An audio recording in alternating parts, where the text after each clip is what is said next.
Yang pertama, orang safar, orang yang sedang berperjalanan itu boleh qashar kapan? Yang pertama, an yakuna safaruhu fi ghairi ma'siyatin. Yang pertama, safarnya, perjalanannya, dia berpergian, tujuannya bukan untuk maksiat. Masya Allah. Ini syarat pertama. Jadi orang kalau berpergian tujuannya untuk maksiat, maka dia tidak boleh mengqashar sholat. Ya. Nah, di dalam beberapa syarah disebutkan ka'ayyak ta'at tariq. Contohnya di dalam contoh diberikan contoh orang yang safar bepergian tapi nggak boleh qashar adalah orang yang bepergian yang melakukan safar tujuannya untuk membegal, ya. Qat'ut tariq itu motong jalan kalau secara istilah. Artinya begal, ya. Itu tidak boleh merampok di tengah jalan. Dia berpergian umpamanya, Ustaz, saya perginya ke Pulau Jawa, ya, jauh gitu. Tapi tujuannya apa? Untuk melakukan maksiat, maka itu juga tidak boleh mengqashar sholat. Tapi wallahu a'lam, ya. Kira-kira kalau orang yang perginya dengan tujuannya sudah seperti itu, boro-boro mikir qashar sholat artinya, ya. Biasanya di rumah pun wallahu a'lam, ya. Ini yang pertama, ya. Syaratnya adalah safarnya bukan untuk maksiat, ya. Safarnya itu untuk hal yang baik atau yang mubah, yang diperbolehkan. Ustaz, saya ke Jakarta. Kenapa? Belanja baju, Ustaz, mau dijual di sini. Oh, itu boleh qashar, ya. Atau beberapa pendapat ulama mengatakan, Ustaz, saya ini masinis kereta api, Ustaz. Oh, so boleh qashar, gitu, ya. Boleh qashar, ya kan? Kalau masinis kereta api berangkatnya tiap hari dia qashar, insyaallah. Ya. Ini yang pertama. Kemudian yang kedua, wa antakuna masafatuhu 16 farsakhan. Jaraknya, ya, jaraknya itu minimal 16 farsakh, ya. Farsakh ini hadirin sekalian satuan jarak, satuan ukuran zaman dulu, sekarang udah tidak dipakai. Dan ini dipakai di Persia pada saat itu, ya. Sekarang sudah tidak ada lagi, ya. Daerah Persia itu seperti Iran dan lain-lain, ya.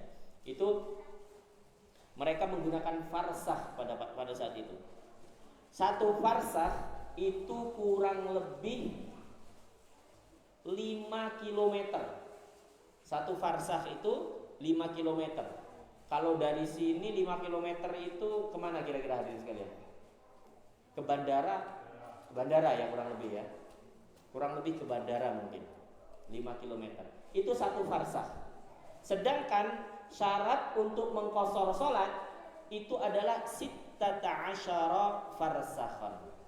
Berarti kalau dikali 16 jadi 80, ya. Makanya para ulama fikih kemudian menetapkan syarat untuk qashar sholat itu antara 80 sampai 83 km. Kenapa? Karena satu farsakh itu 5, sekian lah, ya, 5, sekian kilometer. Jadi kalau jaraknya sudah 83 km, maka boleh mengqashar sholat, ya. Maka boleh mengqashar sholat. Kemudian syarat yang selanjutnya adalah an yakuna muaddiyan lis-shalatir rubaiyah. Salat yang akan dilakukan itu adalah salat rubai, salat yang jumlah rakaatnya ada berapa hadirin sekalian tadi? Ada 4. Berarti salat apa saja? Salat zuhur, salat asar, dan juga salat isya. Hanya 3 salat ini yang boleh diqashar, ya. Yang 2 jangan coba-coba diqashar, gitu, ya. Tidak boleh. Maghrib tidak boleh diqashar, subuh apalagi tidak boleh diqashar, ya. Jadi yang boleh diqashar adalah as-shalah ar-rubaiyah, salat yang jumlah rakaatnya ada 4. Kemudian syarat yang selanjutnya, syarat yang keempat, an yanwiyal qasra ma'al ihram. Niat qasornya itu dilakukan saat dia ihram, saat dia takbiratul ihram. Artinya kalau dia di awal niatnya itu adalah sholat itmam, sholat sempurna 4 rakaat, maka dia tidak boleh mengubah niatnya. Ya, umpamanya dia lagi safar, sholat, dia lupa kalau lagi safar itu. Allahu Akbar, dia niat sholat zuhur 4 rakaatin, ya, 4 rakaat niatnya. Kemudian pas rakaat kedua berdiri dari rakaat pertama, Allahu Akbar, pas mau baca Al-Fatihah, loh saya kan lagi perjalanan ini, kok tadi niatnya sempurna ya, qasor lah, ganti jadi qasor. Tidak boleh, ya. Tidak boleh merubah niat qasor itu di tengah-tengah sholat. Jadi an yanwiyal qasra ma'al ihram. Jadi niat qasornya itu harus ketika ihram, ketika takbiratul ihram. Ketika awal mula sholat dia sudah berniat qasar, ya. Nggak boleh nanti tiba-tiba di rakaat pertama, waduh, kok niatnya malah sempurna lagi, rubahlah jadi qasar. Nah, itu tidak boleh, ya. Harus dari awal sholat. Kemudian yang selanjutnya, alla ya'tamma bimuqimin, dia tidak berimam kepada yang mukim. Mukim itu apa? Mukim itu lawan kata dari musafir. Kalau musafir itu sedang dalam perjalanan, kalau mukim tidak, dia sedang ada di kampung halamannya, ya, sedang berada di kampung halamannya, itu disebut mukim, ya. Kalau seseorang sedang bermakmum kepada yang mukim, maka dia tidak boleh mengqasar sholatnya. Jadi tidak boleh sholat zuhur di perjalanan, ya. Imamnya takbir Allahu Akbar dan itu imamnya mukim gitu, ya. Imamnya orang situ. Dia sholat berarti berapa rakaat zuhur hadirin sekalian? 4 rakaat. Tidak boleh imamnya baru rakaat kedua mau berdiri kita salam gitu. Allahu Akbar. Itu jelas nggak boleh, itu mendahului imam, ya. Imamnya belum salam, makmumnya sudah salam. Tapi Ustadz, gimana kalau imamnya sudah rakaat terakhir? Jadi kita ikut 1 rakaat terus nambah 1 rakaat lagi, kita niatnya qasar. Boleh enggak kira-kira? Tetap tidak boleh, tetap tidak boleh. Kenapa? Para ulama berpendapat dan berdalil dari sabda Rasulullah, innama ju'ilal imamu liyutamma bihi. Jadi imam itu dijadikan untuk diikuti, ya. Imam dijadikan untuk diikuti. Jadi tidak boleh kita kemudian, lah nggak apa-apa kan imamnya sudah rakaat terakhir, kalau dia sempurna saja, saya niat qasar, orang saya sedang safar kok. Tidak boleh, ya. Selama kita bermakmum kepada yang mukim, kita tidak boleh qasar, ya. Kita harus mengikuti imam menyempurnakan sholat 4 rakaat, meskipun ikutnya di rakaat terakhir, meskipun, ya. Rakaat terakhir kita ikut, sempurnakan tambah 3 lagi, ya. Sempurnakan sholatnya, ya. Tidak boleh diqasar kalau kita bermakmum kepada yang mukim. Nah, sekarang antara musafir dan mukim, ini kira-kira boleh enggak salah satunya jadi imam atau harus si mukim? Apakah harus si musafir? Enggak, boleh.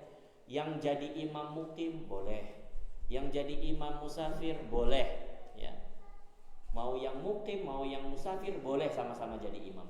Tapi yang harus kita pahami adalah nanti konsep qasornya. Kalau imamnya mukim, makmumnya musafir, maka musafir harus ikut dengan imam menyempurnakan sholatnya. Tapi kalau imamnya musafir, makmumnya mukim, apa yang harus dilakukan? Masya Allah, ya. Makmumnya harus menyempurnakan.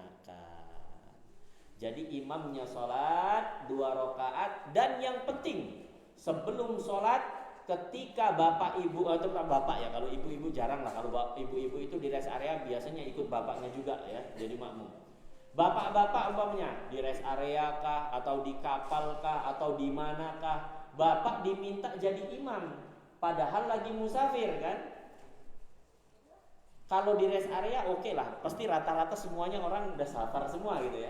Tapi umpamanya sampai ke suatu tempat istirahat di satu masjid, bapak diminta jadi imam. Ya. Oh masya Allah ini bapaknya pakai peci, pakai sarung, wah tak suruh jadi imam gitu kan.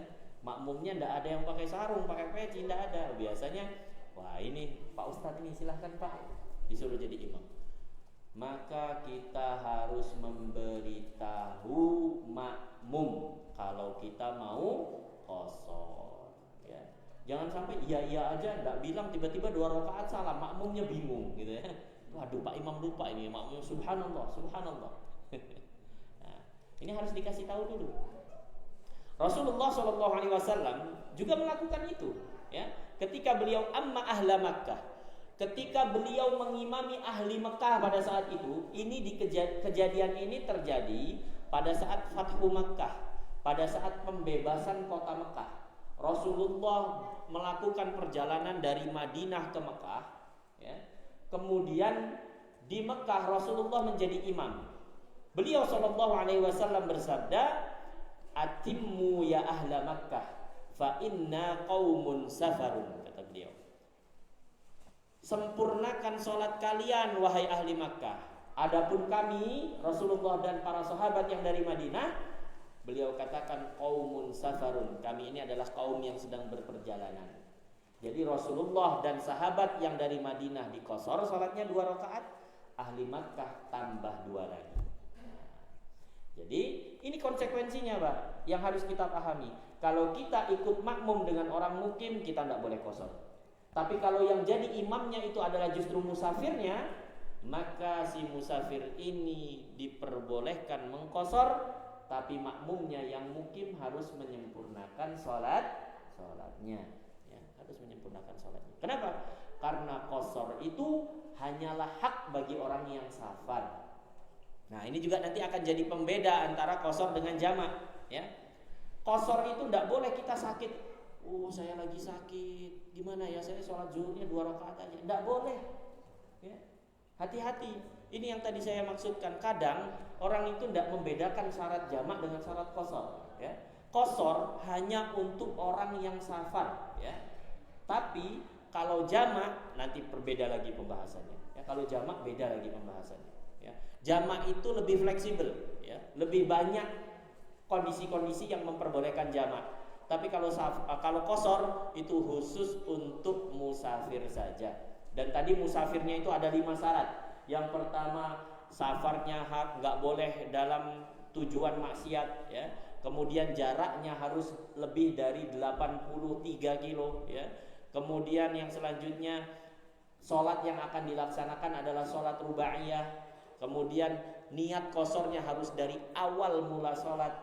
Dan yang terakhir, tidak bermakmum kepada orang yang mukim ya, tidak bermakmum kepada orang yang mukim. Ini pembahasan definisi dari qashar dan syarat-syarat qashar ya. Dan qashar itu hanya boleh dilakukan oleh orang-orang yang sedang musafir ya. Dalilnya mana? Dalilnya adalah firman Allah Subhanahu wa taala di dalam surah An-Nisa ayat ke-101. A'udzu billahi samil alim minasyaitonir rajim. Wa idza darabtum fil ard, ya, kalau kalian melakukan perjalanan di muka bumi, falaisa 'alaikum junahun taqsuru minas shalah, ya. Maka tidak apa-apa, boleh kalian mengqashar salat. Di sini kalimatnya adalah falaisa 'alaikum junahun. Enggak dilarang, boleh. Ya, enggak ada larangannya untuk mengqashar salat. Ini artinya mengqashar salat itu bukan wajib, ya. Bukan wajib. Jadi, Ustadz, kalau ada syarat-syarat ini berarti kita wajib mengqashar salat? Tidak, ya. Qashar itu hukumnya tidak dilarang, tapi bukan wajib, ya. Ustadz, berarti kalau saya dalam perjalanan sholatnya tetap 4 rakaat boleh Ustadz? Sah ya. Tapi sebaiknya diqashar. Kenapa? Kita sudah pernah bahas di sini, innallaha yuhibbu ayyu'ta rukhasuhu kama yuhibbu ayyuf'ala azaimuh ya. Allah itu suka kalau keringanannya diambil. Ya. Qasar dan jamak ini merupakan keringanan dan kemudahan di dalam Islam. Kita sedang perjalanan, biasanya capek, apalagi kalau supir, ini Pak Eko pengalaman ini ya, kalau supir, kalau harus tiap waktu sholat berhenti, wah lah repot nih, ya, nggak nyampe tujuan nanti gitu kan, kejar target. Nah ini kemudahan dalam Islam, ya, bisa dijamak dan bisa dikosor, ya. Apalagi kalau supirnya udah supir lintas pulau gitu ya, masya Allah udah berkilo-kilometer gitu ya, itu boleh dijamak, boleh dikosor. Ini kemudahan di dalam Islam, dan Allah itu suka kalau kemudahannya diambil oleh hambanya, ya, digunakan, dipakai oleh hambanya. Bahkan di dalam sebuah hadis dari Ibnu Abbas radhiyallahu anhuma, beliau berkata, sahibtu Rasulullah sallallahu alaihi wasallam, aku sering menemani Rasulullah sallallahu alaihi wasallam, atau pernah menemani Rasulullah sallallahu alaihi wasallam, fakana la yazidu fis safari ala rak'atain. Beliau enggak pernah melakukan sholat lebih dari 2 rakaat. Sholat yang tadi jumlah rakaatnya 4 itu, Rasulullah enggak pernah lebih 2 rakaat. Artinya apa? Rasulullah menurut Ibnu Abbas, beliau selalu mengqashar sholat beliau yang rubaiyah ketika safar. Ini menunjukkan bahwasanya Rasulullah itu mengambil keringanan, mengambil kemudahan yang diberikan oleh Allah Subhanahu wa taala. Ya. Kemudian beliau melanjutkan, wa Abu Bakrin wa Umar wa Utsman kadzalik. Begitu juga Abu Bakar, Umar dan Utsman melakukan hal tersebut. Setiap safar, sholat yang 4 dirubah jadi 2, dikosor menjadi 2 rakaat. Dan ini merupakan kemudahan dan keringanan dari Allah Subhanahu wa taala. Dan sebaiknya kita ambil, ya. Sebaiknya kita ambil. Baik. Sekarang kita masuk ke ta'rif al-jama'. Nah, masuk ke bagian jamaknya. Nah, kalau di sini definisi dari jama' itu adalah huwa an yajma'al musalli baina faridataini fi waqti ihdahuma. Ya. Jadi seorang yang sedang sholat menggabungkan 2 sholat fardu dan dilaksanakan di salah satu waktunya atau di waktu salah satu sholat itu. Artinya apa? Boleh di awal, boleh di akhir. Mengumpulkan atau menjamak antara zuhur dengan asar, maka dilaksanakannya boleh di waktu zuhur, boleh di waktu asar. Kalau di waktu zuhur namanya jamak takdim. Kalau di waktu asar namanya jamak takhir. Ya, takdim dari kata qaddama yuqaddimu itu artinya dimajukan. Ya. Kalau takhir ya diakhirkan. Ya. Nah, jadi yang dimaksud dengan fi waqti ihdahuma di waktu salah satu sholat tersebut adalah itu. Makanya terbagi jamak itu ada jamak takdim dan ada jamak takhir. Imma jam'a takdimin wa imma jam'a takhirin. Ya. Jadi kemudian, nah kalau jamak gimana Ustaz? Jamak itu syaratnya apa saja? Syarat dari jamak itu lebih fleksibel daripada qashar. Kalau qashar tadi cuma untuk orang dalam perjalanan, titik gitu ya. Nah, sedangkan jamak bagaimana? Di sini Al-Imam Abu Syuja sendiri menuliskan wa yajuzu lil musafiri an yajma'a bainal dhuhri wal 'ashri fi waqti ayyihima syaa. Seorang musafir boleh menjamak antara zuhur dan asar di salah satu waktunya, ya. Terserah dia, ya, ayyuhuma syaa, yang mana saja boleh. Mau di waktu zuhur boleh, di waktu asar juga boleh. Wa bainal maghribi wal isya'i fi waqti ayyihima syaa. Begitu juga menjamak antara maghrib dan isya, terserah mau di waktu yang mana, ya. Mau di waktu maghribnya kah atau di waktu isyanya. Wa yajuzu lil hadiri fil matari an yajma'a bainahuma fi waqtil ula minhuma. Adapun untuk orang yang tidak safar, yang lagi di rumah, lagi di kampung, boleh menjamak kapan? Ketika matar, ketika hujan. ketika hujan deras, ya, maka orang ini boleh menjamak sholatnya. Kapan? Nah, kalau ini nggak boleh takhir, harus takdim. Lagi sholat zuhur hujan deras, nah boleh menjamak sekalian asar. Ya.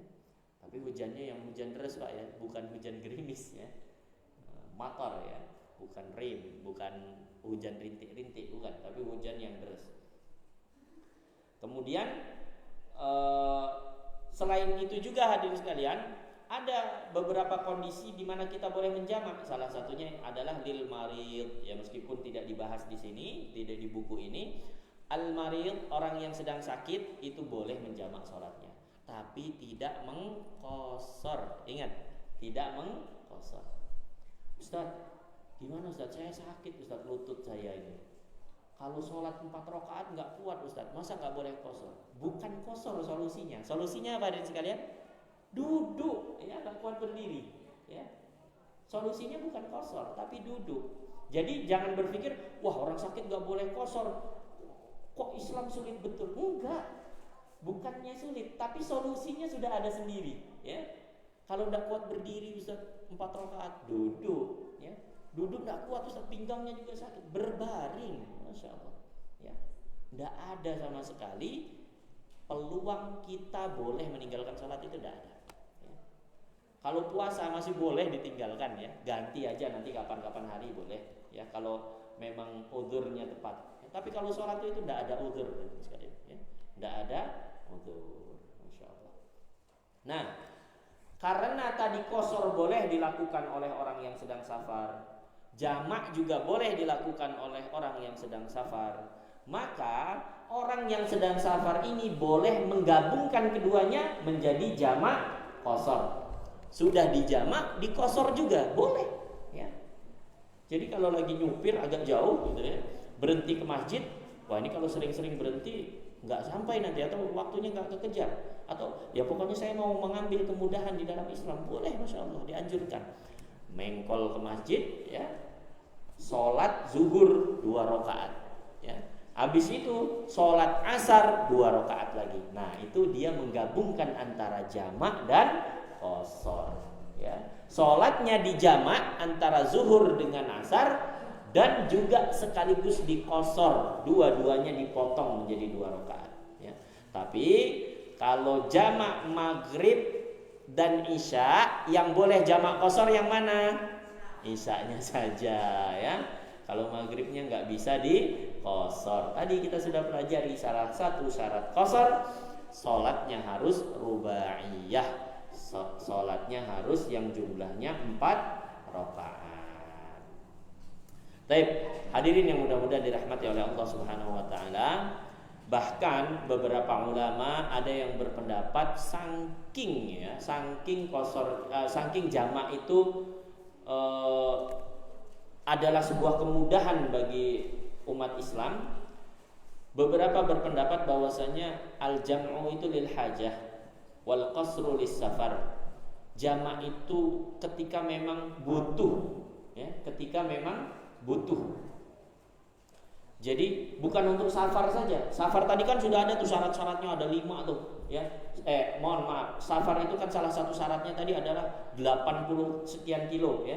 Tapi kalau jamak, Ustaz, gimana kalau jaraknya nggak sampai 80 kilo, Ustaz? Jaraknya umpamanya cuma 5 km. Boleh jamak enggak?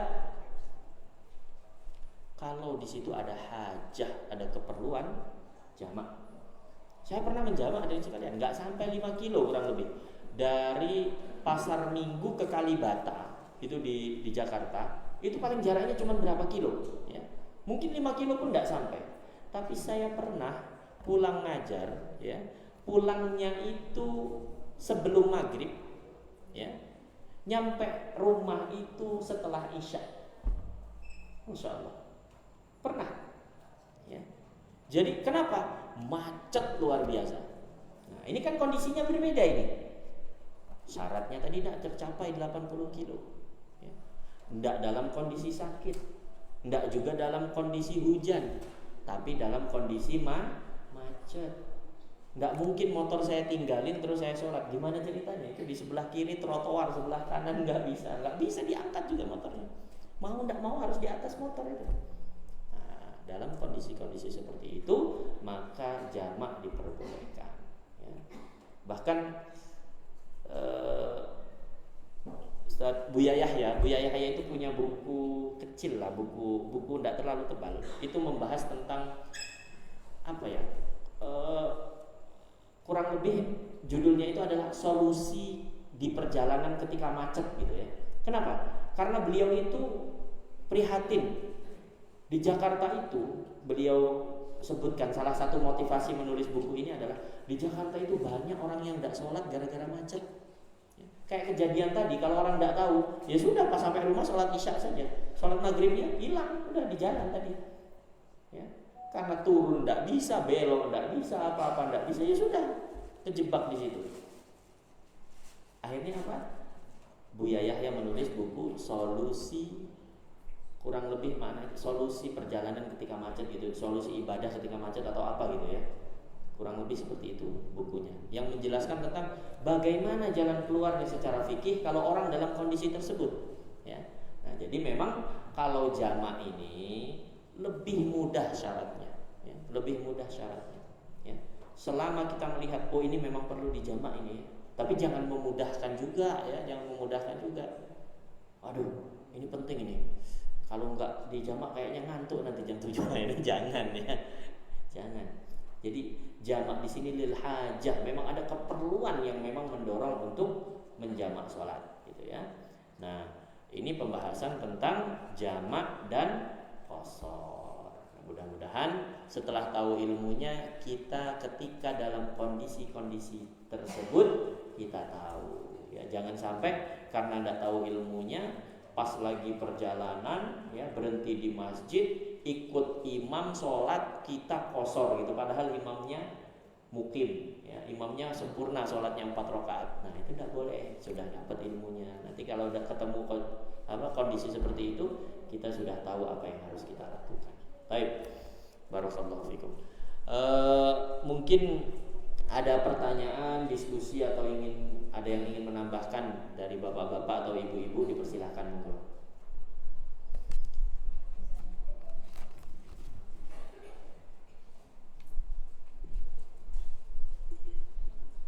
Tanya Pak Ustaz. Monggo. Assalamualaikum warahmatullahi wabarakatuh. Waalaikumsalam warahmatullahi wabarakatuh. Ini untuk pertanyaan yang pertama, pengalaman sendiri waktu perjalanan ke Jogja. Itu naik bus ya Pak Ustaz. Terus busnya itu belum berhenti, padahal waktu itu sudah azan subuh. Jadi berhenti di rumah makan itu sekitar 7:30 pagi. Jadi saya sama bapaknya itu pas waktu subuh itu udahlah kita tayamum aja, terus sholat di bus. Itu gimana Pak Ustaz? Masya Allah. Terus pertanyaan yang kedua itu mengenai masalah tadi jamak takdim. Itu kan kalau yang kita pas hujatan ya Pak Ustaz, kayak jadi kalau pas kita nggak dalam perjalanan. Nah itu gimana kalau pas kita lagi hajatan gitu, itu bisa enggak kita menerapkan jamak takdim pas waktu zuhur kita sekalian sholat asar juga gitu Pak Ustaz. Itu aja pertanyaan dari saya akhiri. Wassalamualaikum warahmatullahi wabarakatuh. Waalaikumsalam warahmatullahi wabarakatuh. Baik. Betul bahwasanya sangat disayangkan ada beberapa armada, ya, ada beberapa bis yang tidak memberi keleluasaan kita untuk ibadah, terutama biasanya subuh ya. Kalau kita berangkat bis malam misalnya sini ketemunya wah repot itu, ya. Tapi alhamdulillah kalau saya biasanya naik travel ke Jakarta itu supirnya udah paham, makanya saya langganan juga dengan travel itu, karena pasti langsung berhenti ke ke rest area, sholat subuh dulu, baru lanjut lagi. Karena biasanya tanggung kalau berangkat dari sini jam 10 malam, itu pasti turun dari kapal itu jam 3:30. Jadi harusnya bisa sholat di kapal, nggak bisa akhirnya kan. Harus turun dulu dari kapal dan keluar masuk tol lagi. Nah, kalau supirnya ndak pengertian, ya seperti yang terjadi pada ibu tadi ya Bu ya. Supirnya baru berhenti jam 8, Masya Allah ya. Maka untuk kondisi seperti ini, kalau kita bisa ingatkan supirnya, ingatkan Bu ya. Ustadz, saya nggak enak Ustadz kalau bilang mau sholat Ustadz gitu ya.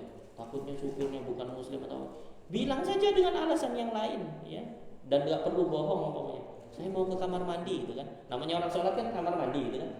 Iya. Pak supir tolong berhenti dulu, saya mau ke kamar mandi gitu. Ya. Dan ketika berhenti, supirnya berhenti di rest area, kemudian banyak yang sholat, Masya Allah kita panen pahala itu, ya. Masya Allah.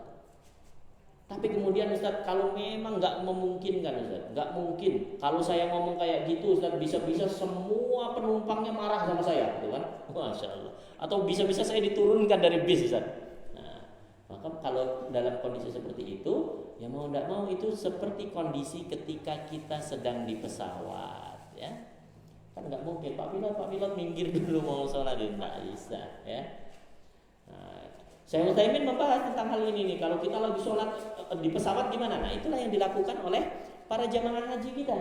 Karena kalau di pesawat itu perjalanan dari Indonesia ke Timur Tengah, ya, ke Saudi, umpamanya apakah turunnya di Jeddah atau di Riyadh, ya, maka mau tidak mau waktunya panjang, ya. Dan bisa jadi ada waktu-waktu sholat yang terlewat di pesawat, ya.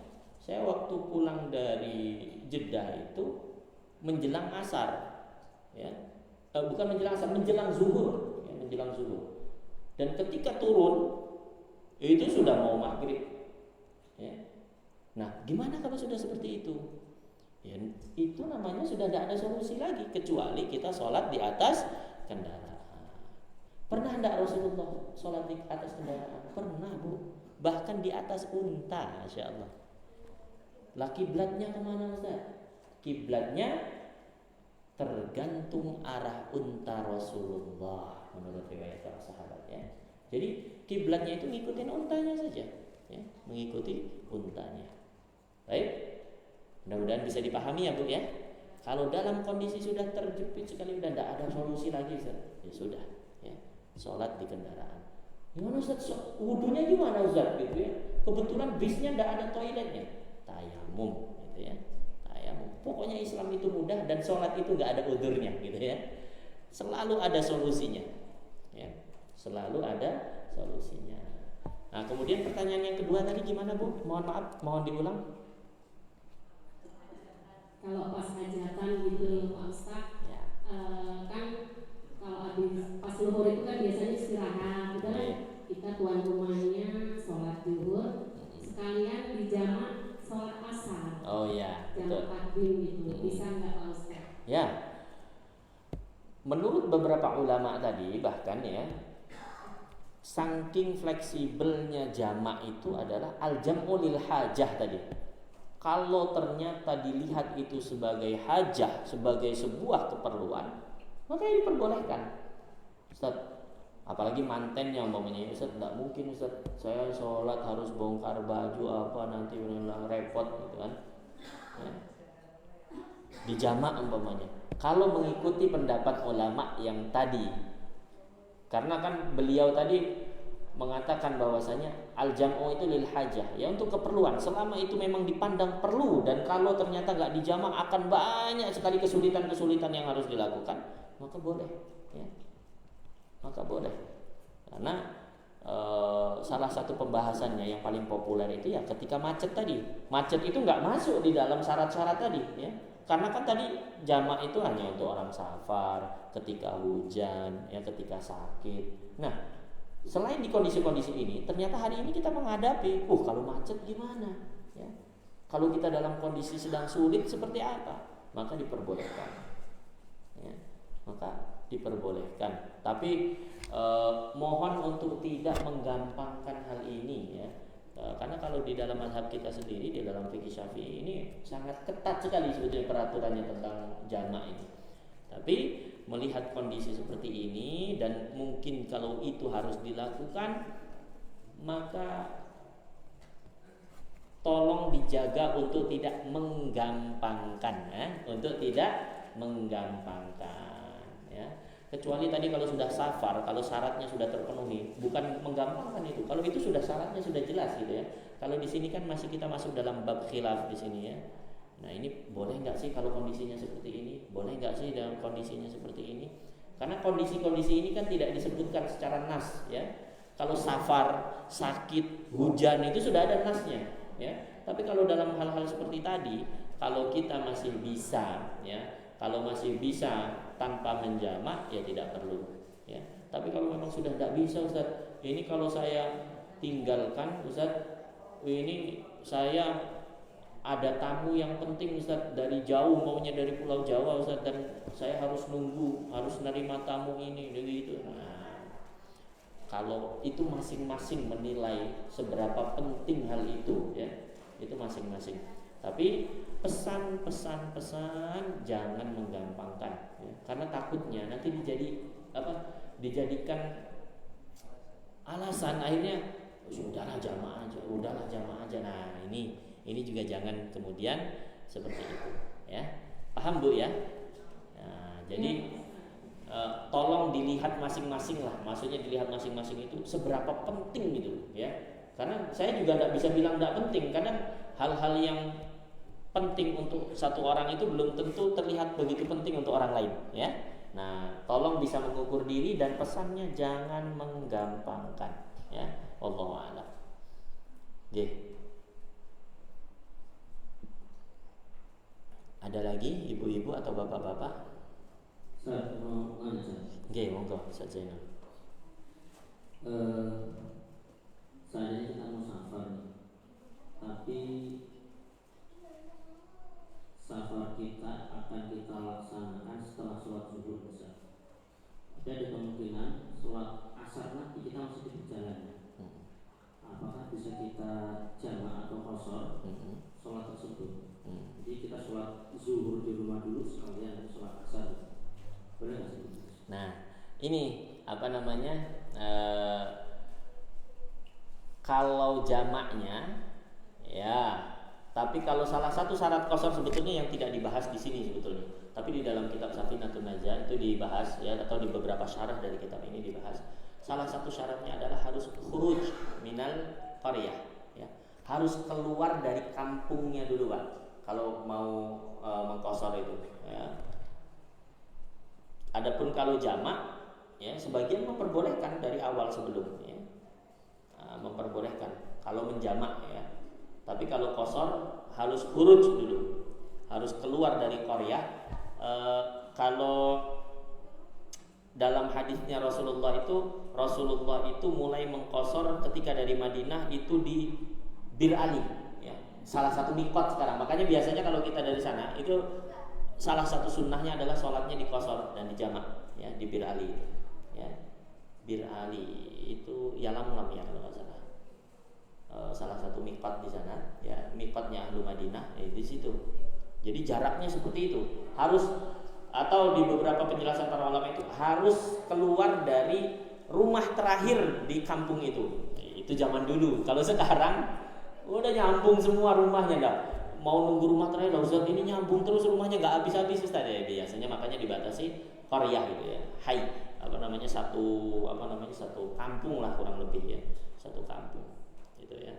Umpamanya kita di sini keluar beberapa kilometer, nah di sanalah baru kita boleh memulai mengqashar salat kita, gitu ya. Allah.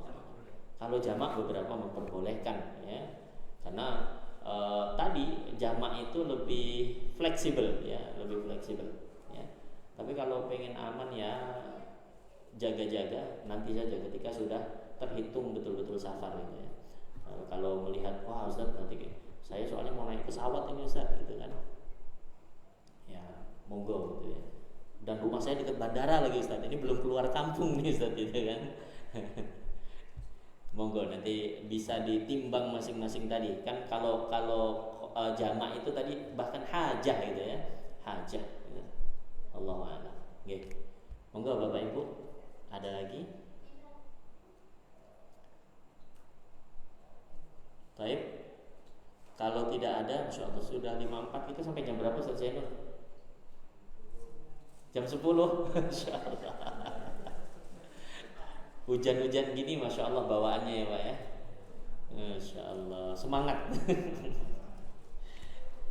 Baik, hadirin yang mudah-mudahan dirahmati oleh Allah Subhanahu wa taala.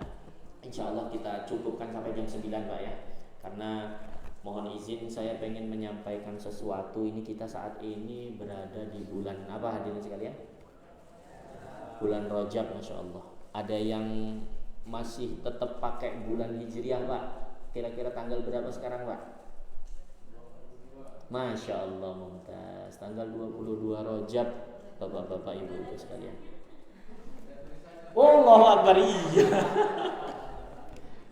Saya lupa kalau saya tulis di situ hadirin sekalian ya.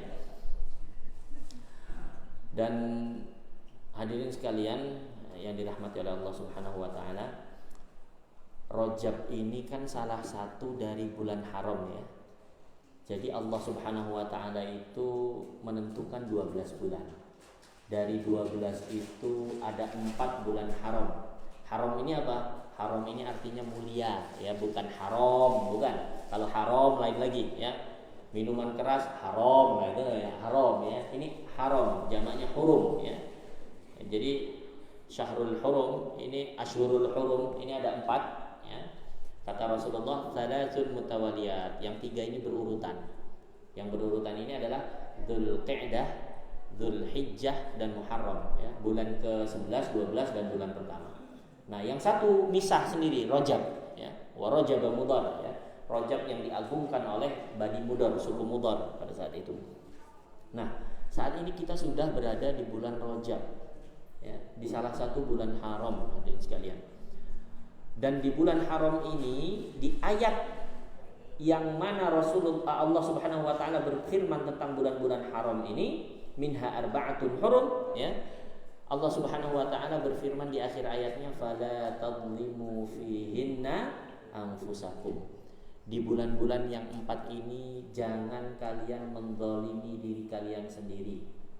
Kira-kira Pak, zalim itu dilarang di 4 bulan ini saja atau di semua bulan? Di semua bulan. Tapi Allah menegaskan di 4 bulan ini. Ini artinya apa? 4 bulan ini begitu mulia ya. Bahkan Ibnu Abbas radhiyallahu anhu ya, salah satu sahabat yang merupakan dikenal dengan ahli tafsir ya. Beliau itu punya gelarnya itu turjumanil Quran. Beliau itu bisa menafsirkan, bisa menerjemahkan Al-Quran ya. Beliau mengatakan hadirin sekalian bahwasanya di bulan-bulan haram ini Allah Subhanahu wa taala itu menjadikan adzan ba'dham, menjadikan dosa itu lebih besar. Kalau kita berbuat dosa yang sama di bulan lain, dosa yang sama itu ketika dilakukan di bulan Rajab, dosanya lebih besar ya. Maksiatnya sama nih, tapi di bulan Rajab dosanya jadi lebih besar. Wal amal shaliha wal ajru a'zam, kata beliau. Begitu juga amal soleh dan pahala dilipat gandakan oleh Allah Subhanahu wa taala. Ini makna dari tadi ya, dari firman Allah, fala tazlimu fihinna anfusakum. Zalim itu dilarang di setiap bulan, tapi 4 bulan ini kok disebut secara khusus, berarti ada sesuatu yang luar biasa. Nah, mengingat ada larangan zalim di bulan haram termasuk di bulan Rajab ini, zalim itu Pak maknanya adalah ketika kita menggunakan sesuatu tidak sesuai dengan peruntukannya ya. Peruntukan contohnya, mata itu diperintahkan oleh Allah Subhanahu wa taala untuk melihat hal-hal yang baik. Tangan, kaki itu diperintahkan untuk melakukan hal yang baik, melangkah menuju yang baik. Dan ini ketika tidak digunakan untuk hal tersebut, itulah yang disebut zalim ya, itulah yang disebut zalim. Dan yang paling berat dari ketiga yang saya sebutkan tadi mana Pak kira-kira? Antara mata, tangan, dan kaki, yang paling berat dijaga mana? Masya Allah, mata ya. Mata itu Masya Allah luar biasa beratnya jaganya. Di bulan Rajab ini sudah termasuk sulit sekali jaganya ya. Kadang kita lagi buka YouTube, nonton kajian, iklannya apa Pak? Masya Allah, ya. Iklannya kadang-kadang iklan Shopee mending, iklan judi kadang-kadang Pak, ya. Iklannya judi online, yang jadi bintang iklannya perempuan gitu kan, yang pasti tidak menutup aurat. Masya Allah, ini matanya memang sulit jaganya. Makanya ada istilah, kalau kesalahan mata itu ada istilahnya nazrah ula, pandangan pertama nggak sengaja itu diampuni sama Allah, ya. Asal langsung nengok dan nggak balik lagi gitu ya. Ya, langsung nengok istighfar, itu nazrah ula namanya, diampuni oleh Allah Subhanahu Wa Taala. Tapi kalau tangan kaki kira-kira ada nggak langkah ula gitu ya? Lagi puasa, kok nggak sengaja ini ngelangkah ke warteg gitu? Nggak ada istilahnya nggak sengaja itu ya. Makanya nggak ada kalau di dalam kaki itu khutwah ula, langkah pertama itu nggak sengaja, nggak ada. Tapi kalau mata ada, karena memang sulit sekali menjaganya, ya, sulit sekali menjaganya. Itu zalim. Zalim itu ketika kita menggunakan sesuatu bukan untuk peruntukannya. Termasuk meskipun sama-sama melihat Pak ya, Ustaz saya melihat Al-Quran dan saya juga melihat itu Ustaz, ada perempuan itu Masya Allah cantik Ustaz, itu ciptaan Allah. Enggak itu ya. Sama-sama melihat loh Ustaz, beda ya. Sama dengan umpamanya gelas Pak ya, ada gelas, ada ember, fungsinya sama-sama untuk menampung air ya. Lah kalau kita minum pakai ember, mandi pakai gelas, itu zalim ya, itu zalim. Menggunakan sesuatu bukan digunakan untuk peruntukannya ya, itu zalim. Mata kita itu Allah perintahkan untuk melihat yang baik-baik, tangan kita untuk melakukan yang baik-baik, kaki kita untuk melangkah menuju yang baik. Bahkan kita sendiri diciptakan oleh Allah Subhanahu Wa Taala, wa ma khalaqtul jinna wal insa illa liya'budun. Kita ini diciptakan tidak lain dan tidak bukan untuk beribadah. Maka di bulan Rajab ini mari kita niatkan sama-sama setiap amalan kita niatkan untuk ibadah kepada Allah Subhanahu wa Ta'ala. Dan ketika larangannya itu larangan berbuat zalim Pak. Ustaz, gimana kalau saya sudah terlanjur berbuat zalim Ustaz? Kira-kira pelajaran yang terbaik hadirin sekalian yang bisa kita ambil adalah 2 pelajaran berharga dari 2 nabi mulia, Masya Allah ya, yang bisa kita terapkan nanti di bulan Rajab ini. Ustaz, nabi ada yang pernah zalim Ustaz? Ada ya. Nabi Adam alaihissalam, apa kezaliman yang pernah beliau lakukan? Memakan buah khuldi ya. Beliau ketika bersama istrinya memakan buah khuldi diturunkan oleh Allah Subhanahu wa Ta'ala ke bumi. Apa doa yang beliau baca dan sekalian? Apa zikir yang beliau baca? Saya yakin hafal semua ini, cuma lu enggak tahu aja yang mana. Ya.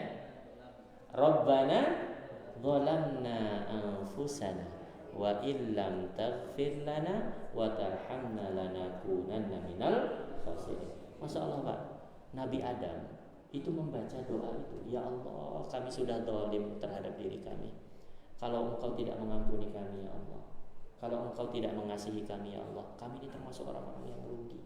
Kira-kira Nabi Adam membaca doa itu sambil senyum atau sambil ketawa? Masya Allah. Coba kita baca doa itu Pak, sambil mikirkan dosa kita. Rabbana zalamna anfusana, ya Allah, kami ini zalim terhadap diri kami. Pak, Bu, zalim itu, kenapa Allah Subhanahu wa Ta'ala berfirman fala tadzlimu fihinna anfusakum? Karena pada hakikatnya setiap kezaliman yang dilakukan oleh anak Adam itu adalah kezaliman terhadap dirinya sendiri. Ustaz, saya enggak, saya zalimin tetangga saya yang saya pukul. Iya betul, secara zahir yang dizalimi tetangganya, tapi pada hakikatnya orang yang mukul itu juga sedang menzalimi dirinya sendiri. Ya. Tidak mungkin itu tidak dihisap di hari akhir nanti, di hari kiamat nanti. Di akhirat nanti tidak mungkin itu tidak dihisap ya. Bahkan itu bisa menjadi perampok amal nanti. Kita udah sholat, udah puasa, tahu-tahu diambil sama orang yang pernah dizalimi ya. Jadi pada hakikatnya terlihat menzalimi orang lain, padahal pada hakikatnya adalah menzalimi diri sendiri. Nah gimana Ustaz kalau itu sudah terlanjur terjadi? Baca doa ini, baca doa yang dibaca oleh Nabi Adam alaihissalam ketika diturunkan, sambil diingat-ingat, sambil muhasabah dosa-dosanya. Kenapa hadirin sekalian? Selain itu, karena kezaliman itu biasanya mendatangkan kesulitan dalam hidup kita. Ya. Nah, ini sekaligus pelajaran yang kedua. Pelajaran dari Nabi yang dimakan ikan yang besar, ditelan oleh ikan yang besar. Nabi siapa? Nabi Yunus alaihi salam. Insyaallah. Beliau itu dakwah dimusuhi sama kaumnya. Ya. Berat sekali dakwah beliau itu sampai beliau gak kuat. Akhirnya ditinggalkan kaumnya, beliau kabur. Ya, beliau kabur. Kabur akhirnya naik bahtera, naik kapal. Pas naik kapal, kapalnya ini tidak kuat dalam satu kondisi. Akhirnya harus ada satu yang dibuang. Dan diundi berkali-kali, nama Nabi Yunus tetap keluar. Akhirnya Nabi Yunus yang dilemparkan ke laut, ditelan oleh ikan. Dan di dalam perut ikan itu gelap apa terang, ada yang sekalian? Masya Allah, ada yang sudah tahu ya. Kemarin saya belah perut ikan terang loh Bu, gitu ya. Masya Allah. Gelap ya. Itulah kenapa di dalam ayatnya disebutkan wanada fil dhulumat ya. Nabi Yunus itu ketika dalam perut ikan, Pak, beliau mengucapkan sebuah zikir. Zikirnya juga saya yakin hadirin sekalian hafal semua. Masya Allah. La ilaha illa anta subhanaka inni kuntu minadh dhalimin. Lagi-lagi ya. Nabi Yunus mengakui, ya Allah, tidak ada Tuhan selain Engkau. Ya, Maha suci Engkau ya Allah. Sesungguhnya aku dulu termasuk orang-orang yang zalim.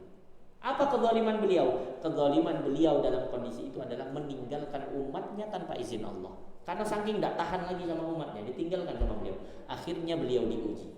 Nah, ketika hidup kita sulit, mungkin di antara kita tidak ada, saya yakin tidak ada yang pernah mengalami kesulitan seperti Nabi Yunus. Tidak ada kan yang pernah dimakan ikan ya Pak Bu ya? Kalau makan ikan banyak Ustaz kita ya. Dimakan ikan tidak ada. Tapi mungkin ada di antara kita yang mengalami kesulitan-kesulitan hidup sebagaimana Nabi Yunus mengalami hal tersebut. Ustaz, kok hidup saya ini ujian aja Ustaz ya? Uripku mendung ya gitu kan. Biasanya kesulitan itu digambarkan dengan mendung ya sekalian. Betul ya? Ya. Makanya ada lagu yang judulnya itu Mendung Tanpa Udan gitu ya. Mendung tapi enggak hujan. Untuk menggambarkan apa? Menggambarkan hati yang sedang sulit, kondisi hidup yang sedang sulit. Nah, yang menarik kalian sekalian, ketika Nabi Yunus mengucapkan zikir itu, Allah Subhanahu wa taala menjawab doanya Nabi Yunus, memberikan kemudahan pada Nabi Yunus. Kenapa? Karena Nabi Yunus sudah mengakui bahwasannya dia telah zalim, telah melakukan kesalahan. Dan Nabi Yunus diselamatkan. Diselamatkan dari mana hadirin sekalian? Diselamatkan dari mana kira-kira? Harusnya Pak ya. Tadi kan Nabi Yunus sedang berada di dalam perut ikan. Harusnya kalimatnya itu diselamatkan dari perut ikan ya, yang ada di pikiran kita kan. Tapi ternyata bukan itu Pak. Allah Subhanahu wa taala berfirman, "Fanajjaynahu minal ghammi." Dan kami selamatkan dia, kami selamatkan Yunus ini minal gham. Gham itu jamaknya ghuyum. Artinya mendung Pak, Masya Allah. Bahasa Al-Quran ya. Kami selamatkan Yunus dari gelapnya mendung itu, dari gelapnya kehidupan. Orang Arab juga sama dengan kita, biasanya menggambarkan kesulitan hidup itu dengan mendung. Hidup yang sedang sulit itu seperti langit yang sedang mendung, gelap ya, nggak tahu arah, susah ya. Nah, Nabi Yunus yang masalahnya itu di dalam perut ikan, ketika membaca zikir itu, la ilaha illa anta subhanaka inni kuntu minadh dhalimin ya Pak. Kalau kita zikir itu enggak perlu pakai tajwid Pak ya, kecuali kalau kita baca Quran harus pakai tajwid ya. La ilaha illa anta. Tapi kalau lagi zikir enggak perlu anta, enggak perlu. Enggak apa-apa, la ilaha illa anta subhanaka inni kuntu minadh dhalimin. Selama itu kita niatkan zikir bukan Al-Quran, bukan membaca Quran, maka tidak perlu tajwid. Yang butuh tajwid itu hanya bacaan Al-Quran. Nah, ketika Nabi Yunus membaca zikir itu, Allah selamatkan tuh bukan cuma dari perut ikan, tapi juga dari kesulitan hidup beliau. Makanya di bulan Rajab ini juga Pak, bisa jadi ada kezaliman-kezaliman yang pernah kita lakukan, yang menjadi sebab Allah Subhanahu wa taala mendatangkan kesulitan itu. Dan jangan pernah berpikir bahwasanya ketika Allah menguji kita, Allah itu tidak sayang. Justru itu adalah bukti sayangnya Allah Subhanahu wa ta'ala kepada hambanya. Bayangkan seorang bapak yang melihat anaknya tidak benar, kemudian dipukul atau kemudian dimarahi. Kira-kira itu bapak yang sayang atau enggak? Itu kita bisa lihat dari situ. Sedangkan bapak yang satunya melihat anaknya belasukan kemana-mana, nggak jelas, nakal, karepmu. Nah, ada kata karepmu, ya. Wes los sak karepmu, ya. Urip-urip kono ora yo wis itu. Naudzubillah. Ya. Justru kita harus takut kalau kita sedang dolim kok nggak ditegur Allah, itu kita harus takut. Ya.